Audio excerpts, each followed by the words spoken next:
Hello everyone. तो ये हमारा फिफ्थ सेमेस्टर का one of the most important subject है, पावर इंजीनियरिंग। ठीक है। बेसिकली इसमें हम लोग समझेंगे कि आईसी इंजन के बारे में पढ़ेंगे। ठीक है, आईसी इंजन कैसे काम करता है। आईसी इंजन का मतलब होता है इंटरनल कंबशन इंजन। जैसे हम लोग अभी देख सकते हैं, हमारे स्क्रीन पे दिख रहा होगा कि एक इंजन है। ठीक है, और इंजन का ये एक एनिमेशन वीडियो दिख रहा होगा। इसमें पिस्टन दिख रहा है, कनेक्टिंग रॉड दिख रहा है। ये बेसिक चीज जो है हम लोग समझ चुके हैं थ्योरी ऑफ मशीन में। थ्योरी ऑफ मशीन में हम लोग इन्वर्जन पढ़े थे, जिसमें हम लोग सिंगल स्लाइडर क्रैंक मैकेनिज्म का एक इन्वर्जन पढ़े थे, जिसमें हम लोग रेसिप्रोकेटिंग इंजन के बारे में भी पढ़े थे। ठीक है, तो ये एक टाइप है रेसिप्रोकेटिंग इंजन का। ठीक है, तो यहाँ पे ये मल्टी सिलेंडर इंजन होगा। यहाँ पे चार हम लोग को पिस्टन दिख रहा है, यानी कि इसमें चार हमारा सिलेंडर होगा। और यहाँ पे कनेक्टिंग रॉड है, क्रैंक है जो कि घूम रहा है। और ये सारा जो है एक कॉमन शाफ्ट पे है, जिसको हम लोग बोलते हैं क्रैंक शाफ्ट। ठीक है। और ऊपर में हम लोग देख सकते हैं कि वहाँ पे कुछ हम लोग को एक मैकेनिज्म दिख रहा है, जो कि कैम मैकेनिज्म हम लोग देख सकते हैं। ये भी हम लोग थ्योरी ऑफ मशीन में पढ़े हैं। ठीक है, तो बेसिकली इस सब्जेक्ट में हम लोग डिटेल में पढ़ेंगे कि कैसे कोई भी आईसी इंजन जो है इंटरनल कंबशन इंजन वर्क करता है। और उसके बाद हम लोग रेसिप्रोकेटिंग कंप्रेसर के बारे में पढ़ेंगे। ठीक है, तो एक सिलेबस का हम लोग रिव्यू देख लेते हैं कि हम लोग को क्या क्या पढ़ना है। ठीक है, तो हमारा जो पहला चैप्टर है वो है आईसी इंजन एंड सिस्टम। ठीक है, आईसी इंजन का मतलब क्या है, आईसी का फुल फॉर्म क्या है। आईसी का मतलब है इंटरनल कंबशन। ठीक है, इंटरनल कंबशन, इंटरनल कंबशन और इंजन हो जाएगा ना। तो ये आईसी इंजन का फुल फॉर्म ये हो गया, इंटरनल कंबशन इंजन। ठीक है, तो अगर हम लोग इंजन को क्लासिफाई करें तो एक आईसी इंजन होगा, जैसे जो भी हमारा इंजन है। ठीक है, हीट इंजन को हम लोग डिफाइन करते हैं, जिसका काम क्या होता है। एक हीट इंजन है, उसका काम होता है हीट को वर्क में कन्वर्ट करना। ठीक है, हीट को वर्क में कन्वर्ट करना, ये इसका काम होता है। किसका, हीट इंजन का। ठीक है, तो इस हीट इंजन को हम लोग दो टाइप में यहाँ पे क्लासिफाई कर सकते हैं। एक हमारा हो गया आईसी इंजन और दूसरा हो गया ईसी इंजन। ठीक है, आईसी का मतलब इंटरनल कंबशन इंजन और ईसी का मतलब हो गया एक्सटर्नल कंबशन इंजन। ठीक है, तो इंटरनल कंबशन का मतलब ये है कि जो हमारा फ्यूल है, जैसे हम लोग पेट्रोल इंजन में क्या करते हैं, पेट्रोल इस्तेमाल करते हैं एज ए फ्यूल। तो इसका जो कंबशन होता है वो इंजन के अंदर ही होता है। जैसे हम लोग पेट्रोल डलाते हैं, ठीक है, तो ये जो पेट्रोल है, ये इंजन के अंदर में क्या होता है, उसका कंबशन होता है, जिससे हीट प्रोड्यूस होता है और उस हीट का यूटिलाइज करते हैं हम लोग और उसको वर्क में कन्वर्ट करते हैं। ठीक है, तो कंबशन जो है वो कहाँ पे होगा, वो इंजन के अंदर ही होगा, विद इन द इंजन, तो उसको हम लोग बोलेंगे आईसी इंजन। और यही कंबशन अगर हम लोग क्या करें, इंजन के बाहर कराएं, तो ये कहलाएगा एक्सटर्नल कंबशन इंजन। ठीक है, ये क्या कहलाएगा, ये कहलाएगा हमारा एक्सटर्नल कंबशन इंजन। ठीक है, तो इसी का मतलब हो गया एक्सटर्नल कंबशन। अब इसका क्या एग्जांपल हो सकता है, जैसे हम लोग स्टीम चैप्टर पढ़े थे लास्ट, जो हमारा फोर्थ सेमेस्टर था, उसमें हम लोग थर्मल इंजीनियरिंग में स्टीम के बारे में पढ़े। ठीक है, तो वहां पे हम लोग टरबाइन के बारे में पढ़े थे। तो टरबाइन में कंबशन नहीं होता है। ठीक है, जो हमारा स्टीम आता है, ठीक है, तो स्टीम कैसे आता है, स्टीम बनने का क्या प्रोसेस है। हम लोग क्या करते हैं, फर्नेस बनाते हैं, फर्नेस के ऊपर में बॉयलर होता है, बॉयलर में हम लोग पानी को गर्म करते हैं, वो स्टीम में कन्वर्ट करता है और उसके बाद उस स्टीम को हम लोग क्या करते हैं, टरबाइन में लेके आते हैं। ठीक है, तो ये एक एग्जांपल होगा एक्सटर्नल कंबशन। जो हमारा इंजन है, ठीक है, तो वहां पे कंबशन ना होके वो आउटसाइड द इंजन जो है वो क्या होगा वहां पे, या फिर जो भी हमारा हीट इंजन है वहां पे हमारा कंबशन जो है वो कहाँ पे होगा, वो आउटसाइड ऑफ हीट इंजन। ठीक है, तो इसको क्या बोलेंगे, एक्सटर्नल कंबशन। इसका एक एग्जांपल और है जो कि है स्टीम इंजन। ठीक है, स्टीम इंजन। तो पहले लोकोमोटिव जो है वो किस पे काम करता था, वो स्टीम इंजन पे काम करता था। ठीक है, हम लोग मूवी वगैरह में देखे हैं, टीवी वगैरह में देखे हैं, जिसमें क्या होता है, उस इंजन को चलाने के लिए हम लोग क्या करते हैं, हीट प्रोड्यूस करने के लिए हम लोग कोयला इस्तेमाल करते हैं, कोयला को जलाते हैं और उसके अंदर जो हमारा बॉयलर है, बॉयलर में हम लोग पानी भरते हैं जो कि स्टीम को स्टीम बनाता है, पानी से स्टीम में कन्वर्ट हो जाता है और फिर स्टीम इंजन में उसको ले जाते हैं, जिसके कारण से हमको उस हीट को हम लोग क्या करते हैं, वर्क में कन्वर्ट कर पाते हैं। ठीक है, तो इसी इंजन का एक एग्जांपल हो गया स्टीम इंजन। ठीक है, तो हमारा जो सिलेबस है वो आईसी इंजन पे है, इसी इंजन पे नहीं है, तो हम लोग ज्यादा कॉन्सेंट्रेट करेंगे आईसी इंजन पे। ठीक है, तो हमारा जो पहला चैप्टर है वो है आईसी इंजन एंड टेस्टिंग। तो इंटरनल कंबशन इंजन के बारे में हम लोग पढ़ेंगे। ठीक है, इसके बारे में डिटेल में पढ़ेंगे कि आईसी इंजन होता क्या है, कितने टाइप का होता है और ये कैसे वर्क करता है। ठीक है, तो हम लोग सिलेबस देखते हैं।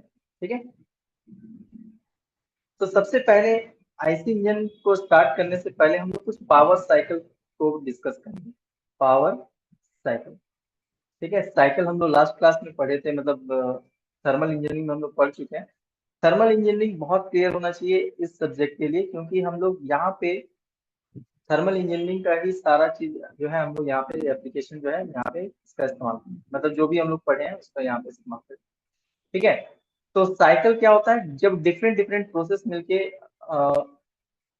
जिसका स्टार्टिंग और उसका फाइनल पॉइंट जो है सेम होता है, तो एक साइकिल बनाते हैं। ठीक है, तो यहाँ पे बहुत सारा पावर साइकिल है जिसके बारे में हम लोग को पढ़ना है, जिसमें पहला है Carnot cycle, auto cycle, diesel cycle, dual combustion cycle. ठीक है, तो चार साइकिल के बारे में हम लोग पढ़ेंगे और साथ ही साथ इन साइकिल को हम लोग क्या करेंगे, पीवी और टीएस डायग्राम में प्लॉट करेंगे। ठीक है, पीवी क्या है, प्रेशर एंड वॉल्यूम, और टीएस है हमारा टेम्परेचर एंड इंट्रोपी। ठीक है, तो पीवी और टीएस डायग्राम पे हम इन साइकिल को प्लॉट करेंगे और फिर उसके बाद हम लोग इसको अच्छे से समझेंगे कि ये साइकिल जो है कैसे वर्क कर रहा है। ठीक है, उसके बाद हम लोग यहाँ पे निकालेंगे एयर स्टैंडर्ड इफिशियंसी। ठीक है, हर साइकिल के लिए हम लोग एयर स्टैंडर्ड इफिशियंसी निकालेंगे और इस पे हम लोग न्यूमेरिकल करेंगे, और ये बहुत ही इंपॉर्टेंट है क्योंकि ये एग्जाम में तो आता ही है, साथ ही साथ कॉम्पिटिटिव एग्जाम में भी इससे पूछा जाता है। ठीक है, नेक्स्ट नेक्स्ट हम लोग फिर उसके बाद आईसी इंजन में आएंगे। ठीक है, तो पहले हम लोग क्लासिफिकेशन देखेंगे, क्लासिफिकेशन ऑफ आईसी इंजन कितने टाइप का होता है। जैसे अभी हम इसको थोड़ा डिस्कस कर दिए कि दो टाइप का, सॉरी, हीट इंजन जो है उसको हम आईसी इंजन और इसी इंजन में कन्वर्ट क्लासिफाई करते हैं। फिर आईसी इंजन को हम लोग फर्दर क्लासिफाई करेंगे कि ये कितने टाइप का होता है। ठीक है, और उसके बाद हम लोग यहाँ पे identify various IC engine parts. ठीक है, तो आईसी इंजन का जो जो पार्ट्स होता है उसके बारे में हम लोग पढ़ेंगे। जैसे अभी हम क्लास के स्टार्ट में ही बताए थे कि इसमें क्रैंक होता है, पिस्टन होता है, क्रैंक शाफ्ट होता है। ठीक है, एंड देयर फंक्शन, और इन सारे पार्ट्स का क्या क्या काम है इसको भी हम लोग अच्छे से समझेंगे। नेक्स्ट हम लोग यहाँ पे कुछ टर्मिनोलॉजी का इस्तेमाल करेंगे, जैसे कि यहाँ पे स्ट्रोक क्या कहलाता है, बोर किसको बोलेंगे, piston speed, mean effective pressure, compression ratio, cut off ratio, ये सब क्या होता है इसको हम लोग डिफाइन करेंगे। ठीक है, next two stroke and four stroke. जैसे हम लोग अभी यहाँ पे देखे थे कि classification of IC engine, classification of IC engine, तो आईसी इंजन को हम लोग दो टाइप से भी हम लोग क्या करते हैं, यहाँ पे इसको क्लासिफाई करते हैं। ठीक है, जैसे two stroke and four stroke. ठीक है, तो टू स्ट्रोक इंजन क्या होता है, फोर स्ट्रोक इंजन क्या होता है, इसका हम लोग कंस्ट्रक्शन और वर्किंग दोनों हम लोग देखेंगे और अच्छे से समझेंगे, साथ ही साथ दोनों को कंपेयर करेंगे, इसके वॉल्व टाइमिंग डायग्राम को ड्रॉ करेंगे और इसको हम लोग अच्छे से समझेंगे। ठीक है, वॉल्व टाइमिंग, जैसे अभी हम जो अभी एनिमेशन वीडियो दिखाए थे उसमें देख रहे थे कि वॉल्व ऊपर नीचे हो रहा है।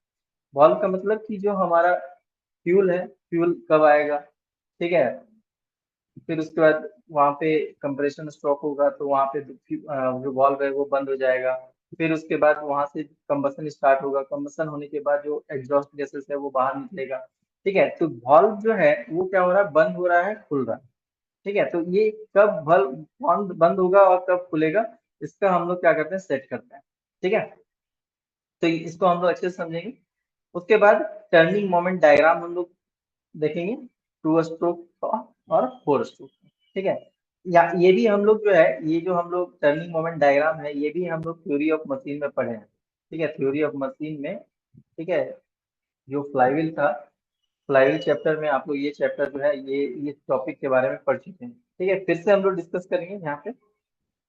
उसके बाद हम लोग को यहाँ पे brief description of IC engine combustion. ठीक है, एसआई और सीआई। एसआई का मतलब होता है स्पार्क इग्निशन, और सीआई का मतलब होता है कंप्रेशन इग्निशन। ठीक है, तो कंबसन का जो प्रोसेस है आईसी इंजन में, जो कंप्रेशन का प्रोसेस है वो कैसे होता है, इसको हम लोग समझेंगे। फिर उसके बाद यहाँ पे कुछ टर्म्स है जिसको हम लोग को समझना है, जैसे स्कैवेंजिंग क्या होता है, प्री इग्निशन क्या होता है, डेटोनेशन क्या होता है, सुपर चार्जिंग, टर्बो चार्जिंग। फिर उसके बाद हम लोग कार्बोरेटर का वर्किंग देखेंगे कि कार्बोरेटर कैसे काम करता है, एमपीएफआई कैसे काम करता है, सीआरडीआई कैसे काम करता है, फ्यूल इंजेक्शन पंप क्या होता है। ठीक है, और लेटेस्ट डेवलपमेंट क्या क्या हुआ है आईसी इंजन में। ठीक है, तो ये हम लोग डिटेल में बात करेंगे। फिर नेक्स्ट हम लोग यहाँ पे determination of IHP, BHP and FHP. ठीक है, आईएचपी का मतलब है इंडिकेटेड हॉर्स पावर, बीएचपी का मतलब है ब्रेक हॉर्स पावर, और एफएचपी का मतलब है फ्रिक्शनल हॉर्स पावर। ठीक है, तो ये हम लोग कैलकुलेट करेंगे, इसके पे हम लोग न्यूमेरिकल भी करेंगे कि आईएचपी कैसे निकाला जाता है, बीएचपी कैसे निकालते हैं, एफएचपी कैसे निकालते हैं, एंड मैकेनिकल इफिशिएंसी। ठीक है, मैकेनिकल इफिशिएंसी क्या होगा उस आईसी इंजन का।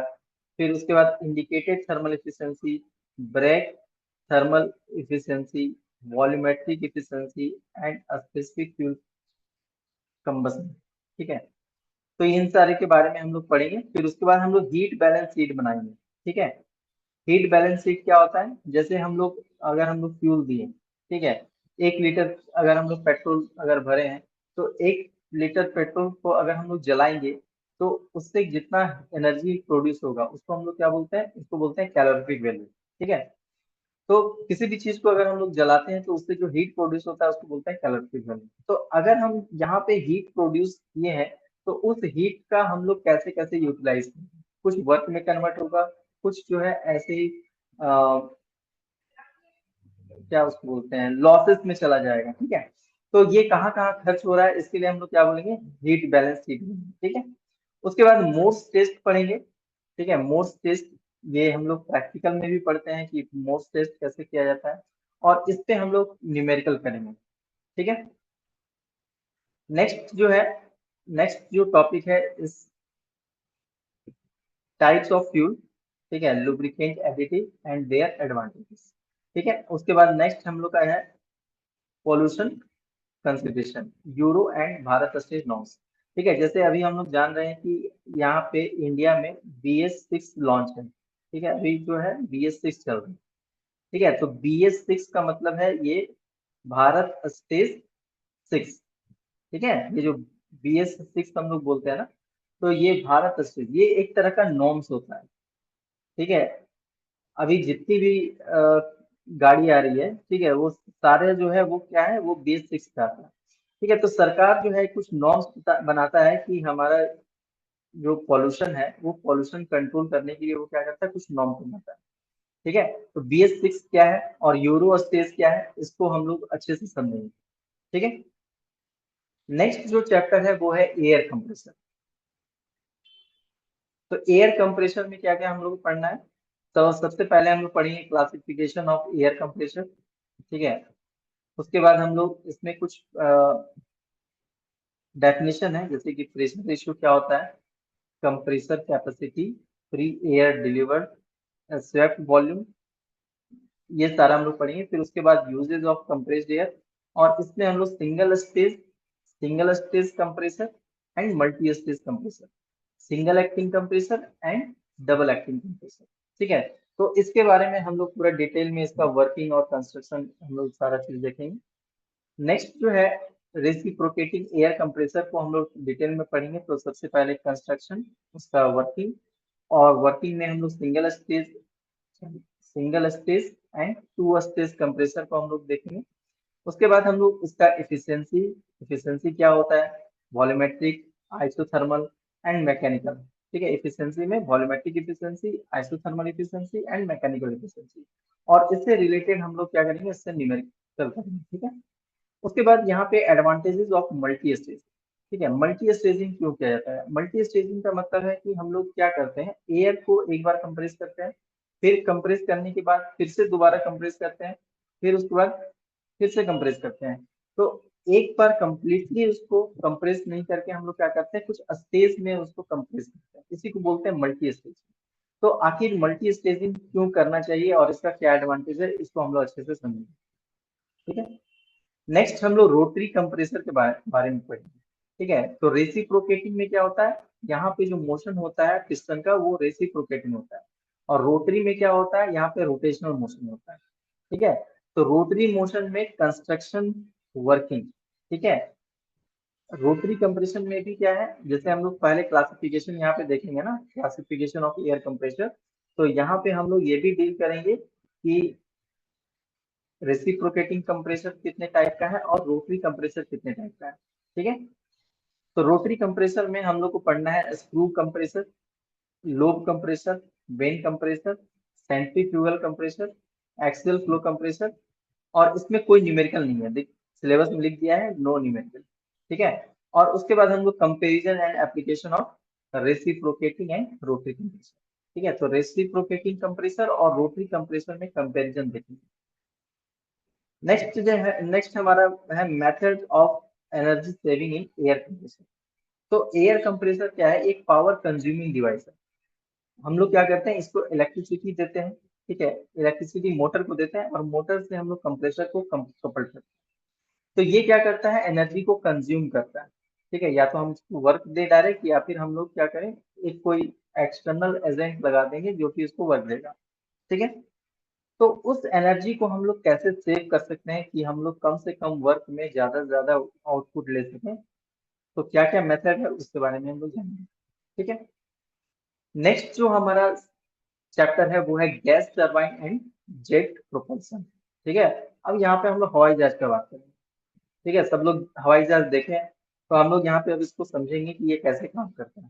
ठीक है, तो gas turbine and jet propulsion ये हमारा है चैप्टर नंबर 3। अब इसमें क्या क्या पढ़ना है इसको समझते हैं। तो सबसे पहले हम लोग क्लासिफिकेशन देखेंगे, classification and applications of gas turbine. ठीक है, अब गैस टरबाइन जो बोल दिया, ऐसा नहीं है कि सिर्फ हवाई जहाज में ही गैस टरबाइन का यूज होता है। पावर प्रोड्यूस करने के लिए यानी इलेक्ट्रिसिटी जनरेट करने के लिए, जो हम लोग थर्मल पावर प्लांट पढ़े थे ना, तो वहां पे हम लोग क्या कर सकते हैं, स्टीम टरबाइन की जगह हम लोग गैस टरबाइन का भी इस्तेमाल कर सकते हैं। ठीक है, और इसी का एक एप्लीकेशन है जो कि हम लोग एरोप्लेन में देखते हैं, जो कि वहां पे गैस टरबाइन लगा होता है। ठीक है, तो जो गैस टरबाइन है इसमें जो प्रोसेस है वो constant volume and constant pressure gas turbine, इसके बारे में पढ़ेंगे। उसके बाद क्लोज साइकिल क्या होता है, ओपन साइकिल गैस टरबाइन, इसके बारे में पढ़ेंगे और इसका कंपैरिजन देखेंगे, देयर कंपैरिजन। नेक्स्ट है methods to improve thermal efficiency of gas turbine. जो गैस टरबाइन है उसके इफिशियंसी को हम लोग, थर्मल इफिशियंसी को हम लोग कैसे इंप्रूव कर सकते हैं उसके बारे में देखेंगे। तो उसके लिए देखिए मेथड है यहाँ पे, जैसे रीजनरेशन, इंटरकूलिंग, रीहीटिंग। तो ये सारे मेथड्स को देखेंगे, साथ ही साथ हम लोग इसको टीएस डायग्राम में यानी कि टेम्परेचर और इंट्रोपी डायग्राम में समझेंगे। नो एनालिटिकल ट्रीटमेंट, मतलब कि इसमें हम लोग को कोई न्यूमेरिकल नहीं करना है। ठीक है, नो एनालिटिकल ट्रीटमेंट मीन्स हम लोग को यहाँ पे न्यूमेरिकल नहीं करना, बस हम लोग यहाँ पे थ्योरेटिकल। ठीक है, नेक्स्ट हम लोग आ जाएंगे जेट प्रोपल्सन पे। ठीक है, जेट प्रोपल्सन। ठीक है, तो जेट प्रोपल्सन में सबसे पहले हम लोग समझेंगे कि प्रिंसिपल ऑफ टर्बोजेट क्या है। ठीक है, टर्बोजेट होता क्या है इसको पहले समझना पड़ेगा। ठीक है, तो टर्बोजेट ये सीधा सीधा समझ लीजिए कि जो हमारा इंजन में होता है ना, मतलब एरोप्लेन का जो इंजन में होता है वो टर्बोजेट होता है। ठीक है, तो उसके बारे में पढ़ेंगे। फिर टर्बो प्रोपेलर क्या होता है उसके बारे में पढ़ेंगे, और रैमजेट, रैमजेट इंजन क्या होता है इसके बारे में पढ़ेंगे। ठीक है, तो बहुत ही इंटरेस्टिंग है कि रैमजेट कैसे काम करता है। ठीक है, उसके बाद रॉकेट, रॉकेट प्रोपल्सन। ठीक है, स्पेस में जाने के लिए हम लोग रॉकेट का इस्तेमाल करते हैं। ठीक है, तो रॉकेट प्रोपल्शन कैसे काम करता है? तो इसमें जो फ्यूल है, ठीक है, सॉलिड प्रोपेलेंट, यानी कि हम लोग जो फ्यूल यूज करते हैं वो सॉलिड इस्तेमाल करते हैं। तो सॉलिड प्रोपेलेंट क्या होता है? Solid propellant rocket and liquid propellant rocket, ठीक है। कुछ रॉकेट जो होता है उसमें हम लोग फ्यूल जो यूज करते हैं वो रॉकेट वो सॉलिड फॉर्म में होता है, और कुछ जो है वो किसमें होता है, वो लिक्विड के फॉर्म में होता है, ठीक है। Next is components of liquid propellant. तो लिक्विड प्रोपेलेंट जो है उसमें कौन कौन सा पार्ट होता है, कौन कौन सा कंपोनेंट होता है, उसको समझेंगे, कैसे उसका वर्क है, कैसे काम करता है, ठीक है। क्योंकि देखिए अगर इसको हम इस तरह समझाते हैं, क्यों ये सब हम लोग पढ़ रहे हैं, क्या होता है कि अर्थ के एटमॉस्फेयर में कंबसन बहुत इजी हो जाता है, ठीक है। लेकिन अगर हम स्पेस में जाते हैं तो हम लोग को पता है कि स्पेस में एयर नहीं है, ठीक है, कोई मीडियम नहीं है वहाँ पे, एयर नहीं है, ठीक है। यानी एयर नहीं है इसका मतलब है ऑक्सीजन, क्योंकि कंबसन के लिए हम लोग को क्या चाहिए, ऑक्सीजन चाहिए, ठीक है। कंबसन के लिए मेन कंपोनेंट क्या है, ऑक्सीजन, ठीक है। तीन चीज चाहिए होता है, ठीक है, ऐसा नहीं कि सिर्फ ऑक्सीजन से हमारा काम चल जाएगा, ठीक है, इसको समझ लीजिए। तो सबसे पहला है ऑक्सीजन, दूसरा है फ्यूल, ठीक है, और तीसरा है इग्निशन, है ना। पेट्रोल है, एयर है, लेकिन माचिस से नहीं है, तो वो जलेगा, नहीं जलेगा, है कि नहीं। तो तीन चीज का जरूरत है, फ्यूल, इग्निशन और ऑक्सीजन, ठीक है। तो अगर स्पेस में ऑक्सीजन नहीं है तो फिर वहां पे रॉकेट कैसे काम करता है कि नहीं। तो हम लोग क्या करते हैं, ऑक्सीजन यहाँ से लेके जाते हैं, समझ में आ रहा है। हम लोग क्या करेंगे, यहाँ से ऑक्सीजन को लेके जाते हैं, ठीक है। तो कैसे हम लोग उसका यूज करते हैं, कैसे ये वर्क करता है, इसको हम लोग जब चैप्टर पढ़ेंगे तब समझेंगे, ठीक है। तो दो तरह का प्रोपेलेंट होता है, एक सॉलिड प्रोपेलेंट, प्रोपेलेंट कहने का मतलब है फ्यूल, ठीक है, सॉलिड प्रोपेलेंट, और दूसरा लिक्विड प्रोपेलेंट। तो ये कैसे वर्क करता है इसको हम लोग समझेंगे, और उसके बाद हम लोग रॉकेट के बारे में पढ़ेंगे, रॉकेट कैसे वर्क करता है, ठीक है। लास्ट जो चैप्टर है वो है हमारा रेफ्रिजरेशन एंड एयर कंडीशनिंग। ये भी बहुत इंपॉर्टेंट चैप्टर है, ठीक है। जब आप लोग सिक्स सेमेस्टर में जाइएगा तो ये पूरा सब्जेक्ट मिलेगा, ठीक है। ये इलेक्टिव पेपर होता है, ठीक है, इलेक्टिव पेपर में ये पूरा सब्जेक्ट सिक्स सेमेस्टर में, ठीक है। ये जो सिक्स सेमेस्टर आने वाला है, ठीक है, उसमें इलेक्टिव पेपर, उसमें हम लोग को RAC refrigeration and air conditioning, ठीक है। तो ये अगर यहाँ पे अगर अच्छे से पढ़ लिए तो आगे हम लोग को समझने में दिक्कत नहीं होगा, ठीक है। तो ये भी चैप्टर जो है सिक्स सेमेस्टर के पॉइंट ऑफ व्यू से बहुत इंपॉर्टेंट, ठीक है। चलिए तो आगे बढ़ते हैं, देखते हैं क्या क्या इसमें पढ़ना है हम लोग को। तो रेफ्रिजरेशन में क्या है, सबसे पहले हम लोग एयर रेफ्रिजरेशन साइकिल के बारे में पढ़ेंगे, ठीक है। पहले हम लोग साइकिल डील करेंगे कि क्या होता है साइकिल। इसमें पहले हम लोग देख लेंगे कि रेफ्रिजरेशन क्या होता है, ठीक है। रेफ्रिजरेशन का टर्म जो है वो हम समझेंगे, ठीक है। एक्सप्लेन मेथड ऑफ रेफ्रिजरेशन, किन किन मेथड से हम लोग जो है रेफ्रिजरेशन कर सकते हैं, ठीक है। रेफ्रिजरेशन का सीधा मतलब ये समझ लीजिए कि किसी भी स्पेस को या फिर किसी ऑब्जेक्ट को उसके एटमॉस्फेरिक टेम्परेचर से बिलो लाना, ठीक है, बिलो मेंटेन करना, यही रेफ्रिजरेशन कहलाता है, ठीक है। जैसे क्या होता है, फ्रिज, रेफ्रिजरेटर। तो रेफ्रिजरेटर के अंदर का जो स्पेस है वो बाहर के स्पेस से, मतलब जो एटमॉस्फेयर में जो हमारा टेम्परेचर है उससे वो बहुत कम है, ठीक है। उसी तरह से जब हम लोग AC चलाते हैं तो क्या होता है, अंदर का जो रूम का जो टेम्परेचर है वो कम होता है, बाहर का टेम्परेचर ज्यादा होता है, ठीक है, गर्मी के टाइम में। ठंडा के टाइम में तो उल्टा हो जाता है ना, ठीक है। तो रेफ्रिजरेशन जो है वो क्या है, पहले इसको हम लोग समझेंगे, फिर मेथड ऑफ रेफ्रिजरेशन, किन किन मेथड से हम लोग रेफ्रिजरेशन कर सकते हैं, ठीक है। अब पहले का जमाना में क्या होता था, ठीक है, जब फ्रिज वगैरह नहीं बना था तब वहां पे कैसे कूलिंग होता था, ठीक है। तो हम लोग जानते हैं कि हमारे देश में, ठीक है, हमारे देश में कुछ ऐसा भी जगह है जहाँ पे बर्फ पड़ता है, ठीक है। तो उस बर्फ को क्या करते थे ना, लोग वहां से लेके आते थे, और उस उससे क्या करते थे, चीजों को ठंडा रखते थे, ठीक है। तो ये जो रेफ्रिजरेशन का मेथड है ये भी एक तरह का है, ठीक है, जो बहुत कॉस्टली हो जाता था, बहुत जो राजा महाराजा लोग थे वही ऐसा एफर्ट कर सकते थे, ठीक है, गरीब जनता जो है नहीं कर सकता, ठीक है। लेकिन एक मेथड ये भी था कि कहीं से हम लोग बर्फ लेके आए, ठीक है, और बर्फ में क्या करें, किसी ऑब्जेक्ट को हम लोग रखें, जैसे आज भी क्या करते हैं हम लोग, जो फ्रीज अगर नहीं है, ठीक है, और मछली रखना है, तो हम लोग क्या करते हैं, जो थर्माकोल का एक बकेट होता है, जो बास्केट होता है, उसमें हम लोग बर्फ रखते हैं और उसमें मछलियों को रखते हैं, तो वो कम से कम एक सप्ताह या फिर उससे ज्यादा जो है 7 से 8 दिन तक वो रह जाता है, ठीक है। तो ये मेथड जो है बहुत पुराना मेथड है, राजा महाराजा इसका इस्तेमाल करते थे, ठीक है। उसके बाद state unit of refrigeration, refrigeration का यूनिट क्या होता है, उसके बगले में लिखा हुआ है सीओपी, ठीक है। तो सीओपी क्या होता है, कोफिशिएंट ऑफ परफॉर्मेंस। इसके बारे में थोड़ा सा हम लोग थर्मल इंजीनियरिंग में पढ़े थे, जब सेकंड लॉ ऑफ थर्मोडायनेमिक्स पढ़ाए थे तब। इसके बाद यहाँ पे हम लोग देखेंगे कार्नोट साइकिल क्या होता है। लेकिन ये जो कार्नोट साइकिल है, ठीक है, कार्नोट साइकिल हम लोग फर्स्ट चैप्टर में पढ़ेंगे। उसके बाद हम लोग रिवर्स कार्नोट साइकिल भी पढ़ेंगे, ठीक है। कार्नोट साइकिल तो हम लोग ऑलरेडी पढ़ चुके होंगे, ठीक है। और इसके जस्ट उल्टा रिवर्स कार्नोट साइकिल ये कैसे काम करता है ये हम लोग समझेंगे, ठीक है।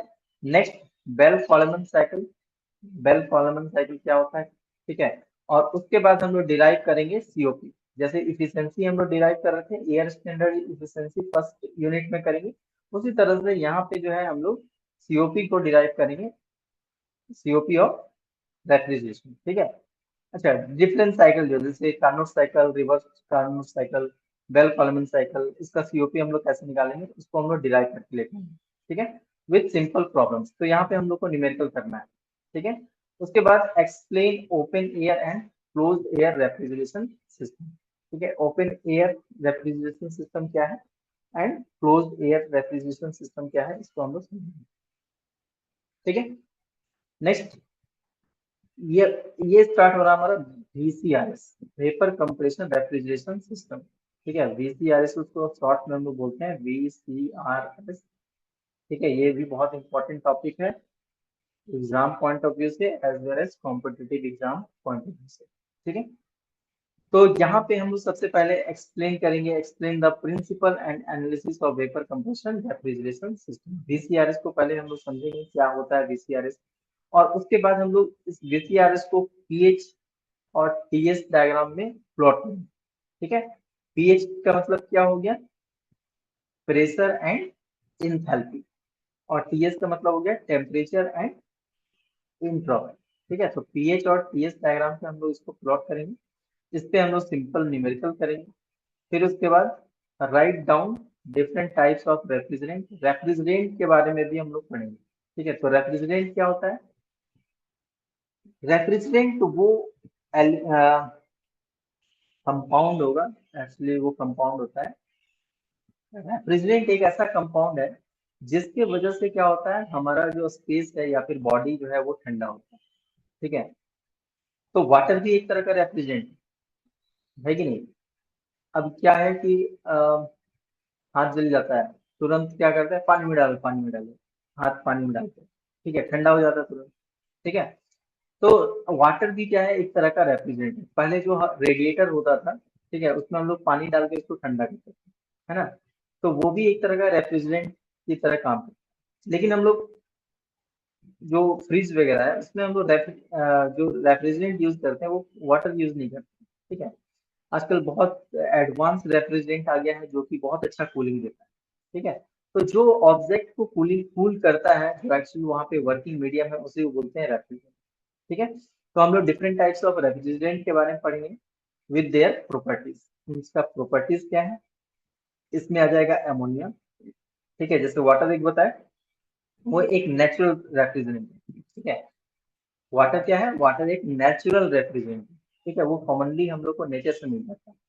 कुछ केमिकल्स हैं जैसे कि CO ammonia, CO2, F11, F12, ठीक है, इसको बोलते हैं फ्रियोन। एफ मतलब फ्रियोन, फ्रियोन 11, फ्रियन 12। तो इन सारे के बारे में, इन सारे के प्रॉपर्टीज के बारे में पढ़ेंगे। और उसके बाद हम लोग डिस्कस करेंगे, briefly explain the working principle of ice plant. Ice plant कैसे काम करता है, कोल्ड स्टोरेज कैसे काम करता है, डोमेस्टिक रेफ्रिजरेटर कैसे काम करता है, इन सारे के वर्किंग के बारे में हम लोग पढ़ेंगे। ठीक है। उसके बाद दूसरा जो सिस्टम है, जैसे पहला अभी हम लोग सिस्टम देखें कौन सा, VCRS, vapour compression refrigeration system. दूसरा जो हमारा सिस्टम है वो है VARS। ठीक है, VARS, vapour absorption compression, sorry, vapour absorption refrigeration system. ठीक है। तो VARS में हम लोग सबसे पहले एक्सप्लेन करेंगे कि VARS जो है कैसे काम करता है, explain the working principle of VARS, vapour absorption system. ठीक है। और उसके बाद हम लोग यहाँ पे पढ़ेंगे साइकोमेट्री। ठीक है, अगला टॉपिक जो होगा वहाँ होगा हमारा साइकोमेट्री। ठीक है। साइकोमेट्री का मतलब होता है स्टडी ऑफ मॉइस्चर। साइकोमेट्री कहने का मतलब क्या है, स्टडी ऑफ मॉइस्चर। ठीक है। तो साइकोमेट्रिक प्रॉपर्टीज के बारे में हम लोग पढ़ेंगे, साइकोमेट्रिक प्रॉपर्टीज ऑफ एयर। ठीक है। इसमें हम लोग एक लॉ के बारे में पढ़ेंगे, Dalton's law of partial pressure. ठीक है। उसके बाद साइकोमेट्रिक चार्ट हम लोग समझेंगे, साइकोमेट्रिक चार्ट हम लोग देखना सीखेंगे। ठीक है। और उसके बाद साइकोमेट्रिक प्रोसेसेस। ठीक है, डिफरेंट टाइप्स ऑफ प्रोसेस, यानी कि कांस्टेंट एंथैल्पी पे प्रोसेस कैसा हो रहा है, कांस्टेंट टेम्परेचर पे कैसे हो रहा है। ठीक है। प्रोसेस हम लोग पढ़े हैं ना पहले, आइसोबैरिक, आइसोकोरिक, आइसेंथैल्पिक। ठीक है। और यहाँ पे हम लोग को कोई न्यूमेरिकल नहीं करना, बस हम लोग को समझना है कि कौन कौन सा प्रोसेस कैसे होता है। ठीक है। तो ये हमारा कंप्लीट सिलेबस था। ठीक है। 4 ही चैप्टर है, लेकिन चारों चैप्टर जो है वो बहुत लेंदी है, बहुत कुछ पढ़ना है इसमें। ठीक है। जब सिलेबस लास्ट टाइम जो सिलेबस चेंज हुआ था 2017 में, तो उससे पहले 5 चैप्टर था, और पहला और दूसरा चैप्टर को मिला दिया, और यहाँ पे हमारा बन गया ये चैप्टर नंबर 1। ठीक है। तो ये सिलेबस समझ में आया होगा। ठीक है, मुझे लगता है कि कोई दिक्कत नहीं हुआ होगा समझने में। ठीक है। कुछ और भी चीज डिस्कस करते हैं। ठीक है। जैसे अगर कोई बुक से अगर पढ़ना चाहते हैं तो कौन कौन सा बुक जो है, एक्चुअली हमारा जो सिलेबस है ना, इसमें जो जो टॉपिक है, ठीक है, वो अलग से क्या होता है, एक सब्जेक्ट होता है। ठीक है। तो हम यही बोलेंगे कि डिप्लोमा के लिए, ठीक है, फॉर डिप्लोमा, ऐसे तो बहुत सारा बुक जो है वो मार्केट में अवेलेबल है। डिप्लोमा के लिए वो भी अगर हम 5th सेमेस्टर को ध्यान में रखें, ठीक है, तो सबसे पहला जो हमारा बुक है वो है RS खुरमी। ठीक है, आप लोग RS खुरमी की प्रीफर करिएगा। ठीक है। RS खुरमी का जो लैंग्वेज है वो काफी आसान है। ठीक है, तो थ्योरी के लिए भी बहुत अच्छा है, और उसमें बहुत सारा न्यूमेरिकल है। ठीक है, न्यूमेरिकल, बहुत सारा न्यूमेरिकल्स भी जो है इसमें हम लोग लगा सकते हैं। ठीक है। दूसरा दूसरा जो बुक है, अगर हम लोग आईसी इंजन का अगर बात करें से, ठीक है, तो वी गणेशन जो है वो अच्छा बुक माना जाता है आईसी इंजन के लिए। लेकिन ये डिटेल में अगर पढ़ना है तब, ठीक है, लेकिन ये जो है ये बीटेक वगैरह के लिए ज्यादा बढ़िया है। ठीक है। डिप्लोमा के लिए RS बस, और कुछ नहीं। ठीक है। ये IC engine, specially IC engine के लिए।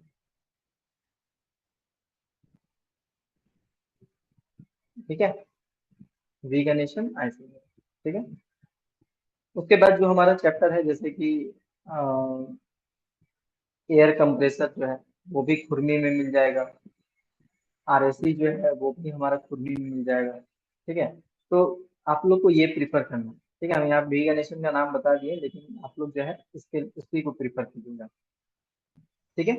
इसके अलावा अगर चाहते हैं तो RK राजपूत जो है ये भी प्रिफर किया जा सकता है, RS खुरमी के बाद RK राजपूत। ठीक है, RK राजपूत ये भी प्रिफर कर सकते हैं, लेकिन डिप्लोमा के लिए जो आप लोग का सिलेबस है, या फिर कॉम्पिटिटिव एग्जाम के लिए भी जो है RS खुरमी जो है इनफ है। ठीक है, बहुत ज्यादा है, कोई दिक्कत नहीं है। ठीक है। और नोट्स तो हमारा रहेगा ही। ठीक है। नोट्स हम जो भी है, नोट्स प्लस न्यूमेरिकल हम कराएंगे। ठीक है। न्यूमेरिकल के लिए यहाँ से हम हेल्प लेंगे निराली पब्लिकेशन का। ठीक है, क्योंकि इसमें कुछ बेसिक से क्वेश्चन उठाया जाता है, तो निराली पब्लिकेशन से कुछ बेसिक क्वेश्चन उठाएंगे और फिर हम लोग टफ क्वेश्चन पे भी जाएंगे। ठीक है। उसके बाद जो हमारा प्रीवियस ईयर क्वेश्चन है, ठीक है, लास्ट में हम प्रीवियस ईयर क्वेश्चन भी डिस्कस करेंगे। प्रीवियस ईयर क्वेश्चन, ठीक है, प्रीवियस ईयर क्वेश्चन में सिर्फ न्यूमेरिकल हम डिस्कस करेंगे। ठीक है, प्रीवियस ईयर का जो न्यूमेरिकल है, ठीक है, उसको डिस्कस करेंगे। ठीक है, तो इतना बात जो है, इतना बात जो है अपना ध्यान में रखना है। ठीक है, और अच्छे से पढ़ाई करना है। ठीक है, तो फिर नेक्स्ट क्लास में हम लोग स्टार्ट करेंगे अपना पहला चैप्टर। ठीक है, और पहला चैप्टर में पावर साइकिल है। तो पावर साइकिल में जैसे कार्नोट साइकिल बताएंगे, ओटो साइकिल बताएंगे, डीजल साइकिल। तो इसके लिए आप लोग को थोड़ा सा होमवर्क करना है। होमवर्क ये करना है, होमवर्क में ये करना है, थर्मल में, यानी कि थर्मल टीजी में हम पढ़ाए थे आइडियल गैसेस। ठीक है, आइडियल गैसेस। ठीक है, तो आइडियल गैसेस में जो हम लोग प्रोसेस पढ़े थे, जितना भी प्रोसेस पढ़े थे आइडियल गैसेस में, जो भी प्रोसेस था उसको एक बार ध्यान में रखना है। ठीक है, उसको एक बार पढ़ के आना। ठीक है, आइडियल गैसेस में जो भी प्रोसेस हम लोग पढ़े थे, ठीक है, कौन कौन सा प्रोसेस पढ़े थे, जैसे कि हम लोग का आइसोबैरिक प्रोसेस, आइसोकोरिक प्रोसेस। ठीक है, जैसे पहला हम लोग पढ़े थे ना आइसोबैरिक, यानी कि प्रेशर कांस्टेंट। तो इस, अगर हमारा प्रोसेस आइसोबैरिक है तो उसका हम लोग वर्क डन कैसे निकालते हैं, हीट ट्रांसफर कैसे निकालते हैं, ठीक है, इंट्रोपी कैसे निकालते हैं, चेंज इन इंट्रोपी कैसे निकालते हैं, चेंज इन इंट्रोपी, ठीक है, इंटरनल एनर्जी, ये सारा चीज हम लोग को देखेंगे। ठीक है, इसके लिए हम एक चार्ट दिए थे। ठीक है, चार्ट में सारा प्रोसेस का फॉर्मूला भी लिखा हुआ था, तो एक बार उसको रिवीजन कर लेना है। ठीक है, आइसोबैरिक, आइसोकोरिक, आइसोकोरिक में क्या कांस्टेंट आता है, आइसोकोरिक में क्या कांस्टेंट रहता है, इसमें कांस्टेंट रहता है वॉल्यूम। ठीक है, फिर उसके बाद आइसो थर्मल, तो आइसोथर्मल में हमारा रहता है टेम्परेचर कांस्टेंट।